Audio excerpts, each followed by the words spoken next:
वर्ष 2025 में हुए प्रमुख समझौता ज्ञापन। दिसंबर 2025 में भारत और स्लोवाकिया ने रक्षा उत्पादन मानकों पर सहयोग बढ़ाने हेतु समझौता ज्ञापन पर हस्ताक्षर किए। नवंबर 2025 में भारत और वियतनाम ने पारंपरिक पद्धतियों, खोज व शहरी सहायता हेतु समझौता ज्ञापन पर हस्ताक्षर किए। नवंबर 2025 में भारत और इक्वाडोर ने राजनीतिक प्रशिक्षण संस्थानों के बीच समझौता ज्ञापन पर हस्ताक्षर किए। नवंबर 2025 में भारत और सऊदी अरब ने सांस्कृतिक संस्थानों पर एक दूसरे का सहयोग हेतु समझौता ज्ञापन पर हस्ताक्षर किए। नवंबर 2025 में भारत और भूटान ने नवीकरणीय ऊर्जा, स्वास्थ्य सेवा व दवा क्षेत्र में सहयोग हेतु समझौता ज्ञापन पर हस्ताक्षर किए। अक्टूबर 2025 में भारत और ऑस्ट्रेलिया ने समुद्री क्षेत्रों में संचार, नेविगेशन, सहयोग हेतु समझौता ज्ञापन पर हस्ताक्षर किए। अक्टूबर 2025 में भारत और जापान ने संयुक्त सैन्य अभ्यास पर सहयोग हेतु समझौता ज्ञापन पर हस्ताक्षर किए। सितंबर 2025 में भारत और भूटान ने पहला ग्रीन समुद्री कॉरिडोर स्थापित करने हेतु समझौता ज्ञापन पर हस्ताक्षर किए। सितंबर 2025 में भारत और मॉरिशस ने उपग्रह डेटा एवं तकनीकी सहयोग हेतु समझौता ज्ञापन पर हस्ताक्षर किए। सितंबर 2025 में भारत और मोरक्को ने रक्षा सहयोग हेतु समझौता ज्ञापन पर हस्ताक्षर किए। सितंबर 2025 में भारत और इजराइल ने निवेश को बढ़ावा व संरक्षण हेतु समझौता ज्ञापन पर हस्ताक्षर किए। अगस्त 2025 में भारत और संयुक्त अरब अमीरात ने समुद्री सुरक्षा व तटीय सहयोग हेतु समझौता ज्ञापन पर हस्ताक्षर किए। जुलाई 2025 में भारत और मालदीव ने मत्स्य पालन व जलीय कृषि सहयोग हेतु समझौता ज्ञापन पर हस्ताक्षर किए। जुलाई 2025 में भारत और नामीबिया ने व्यापार, स्वास्थ्य व डिजिटल भुगतान सहयोग हेतु समझौता ज्ञापन पर हस्ताक्षर किए। जून 2025 में भारत और दक्षिण अफ्रीका ने पनडुब्बी सहयोग हेतु समझौता ज्ञापन पर हस्ताक्षर किए।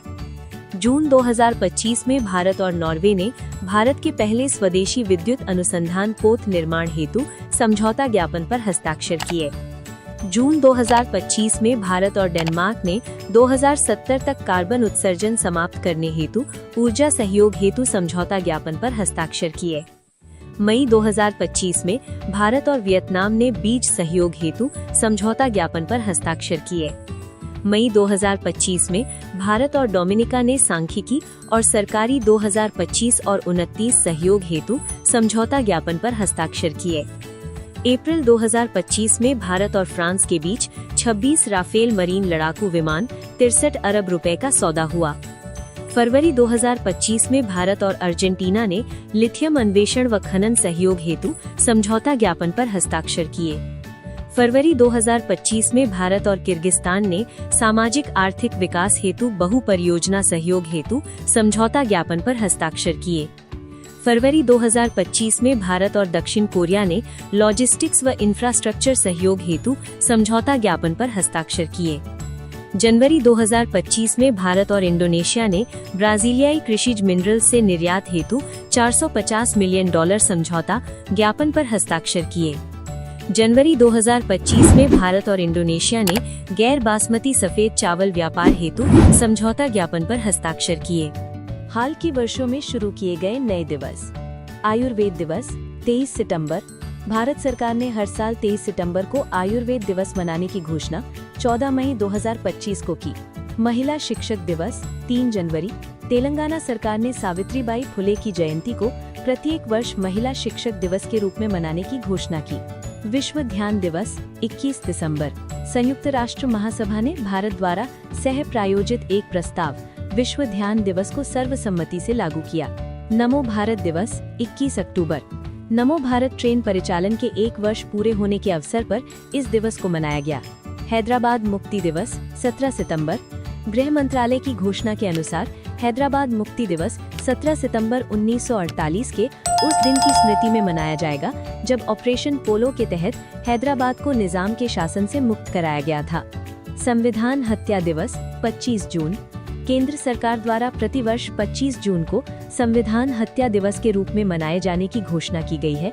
गौरतलब है कि 25 जून 1975 से 21 मार्च 1977 तक भारत में इंदिरा गांधी की सरकार द्वारा राष्ट्रीय आपातकाल लागू किया गया था, जिसमें कथित तौर पर संवैधानिक प्रावधानों का दमन किया गया था। दिवस का नाम, तिथि, घोषणा, मुख्य कारण। दिवस का नाम, तिथि, घोषणा, मुख्य कारण। राष्ट्रीय डॉल्फिन दिवस 5 अक्टूबर। राष्ट्रीय वन्यजीव बोर्ड की स्थायी समिति ने प्रतिवर्ष 5 अक्टूबर को राष्ट्रीय डॉल्फिन दिवस मनाने की घोषणा की। इस दिवस के आयोजन का उद्देश्य डॉल्फिन की प्रजातियों के संरक्षण के लिए जागरूकता बढ़ाना है। मैत्री दिवस भारत बांग्लादेश 6 दिसंबर। भारत और बांग्लादेश ने 6 दिसंबर को फ्रेंडशिप डे के रूप में मनाने का फैसला किया है।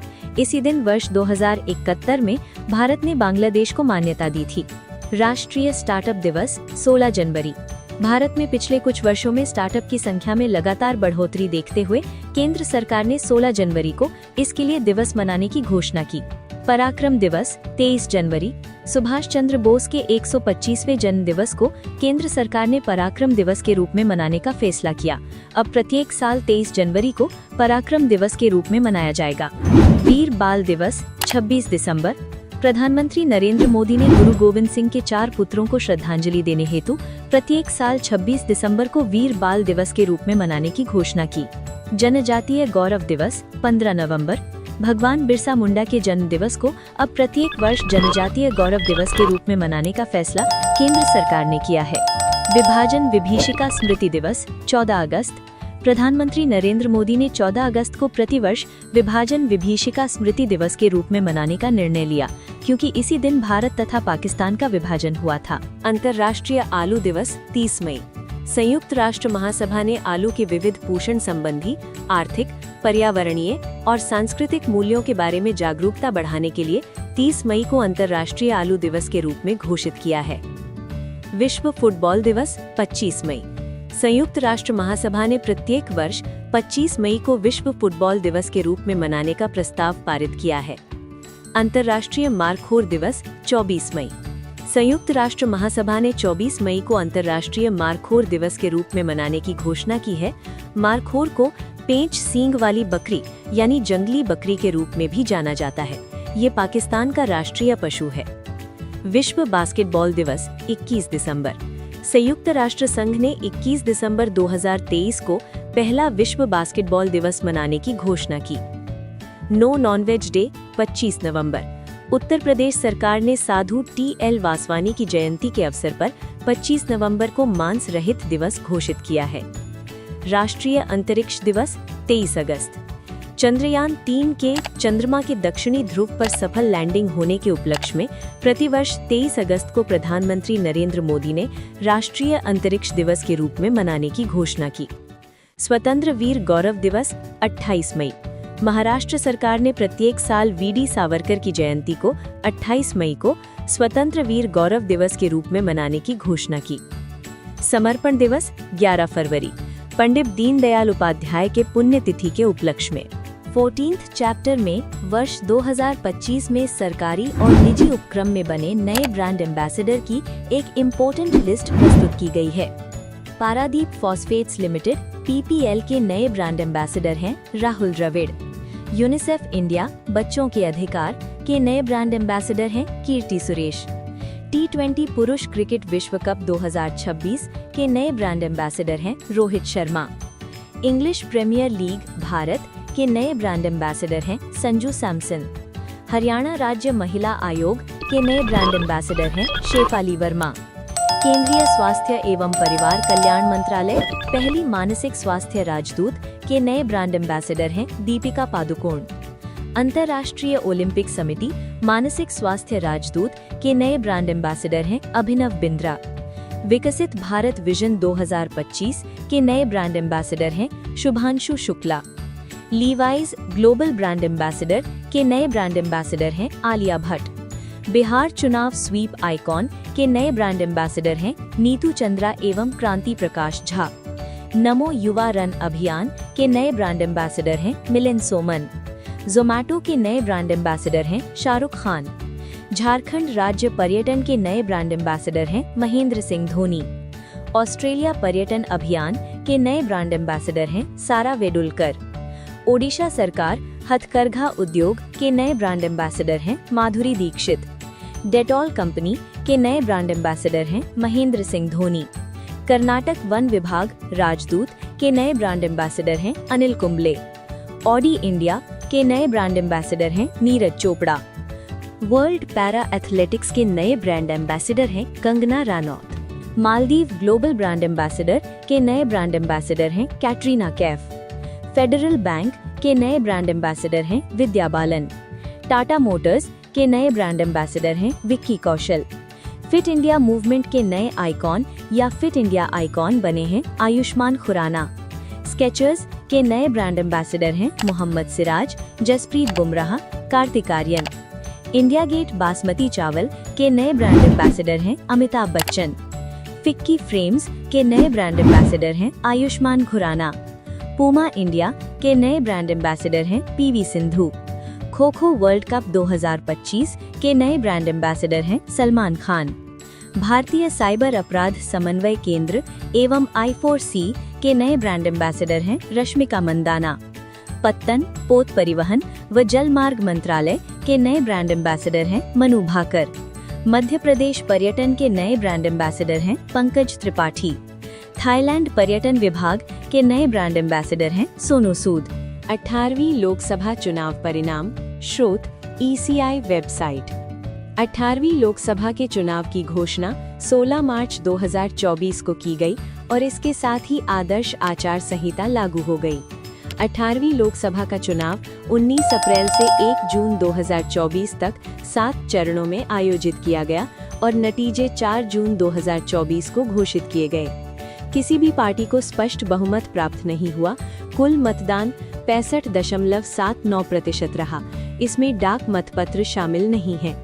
विभिन्न दलों द्वारा जीती गई सीटें, पार्टी, सीटों की संख्या, मत प्रतिशत।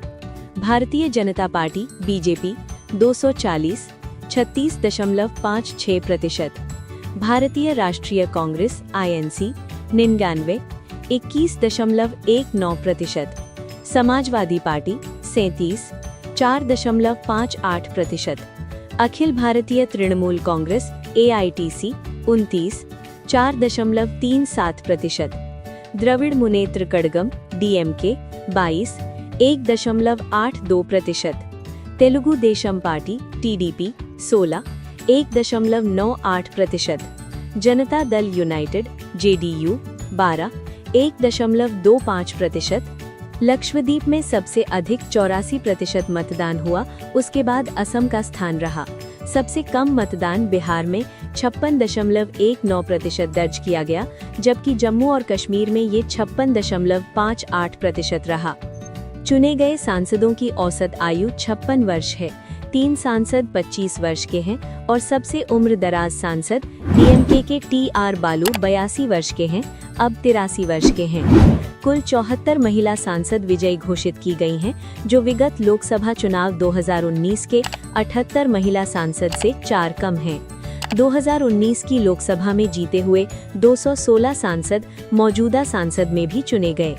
18वीं लोकसभा में 46% सांसदों पर आपराधिक मामले दर्ज हैं।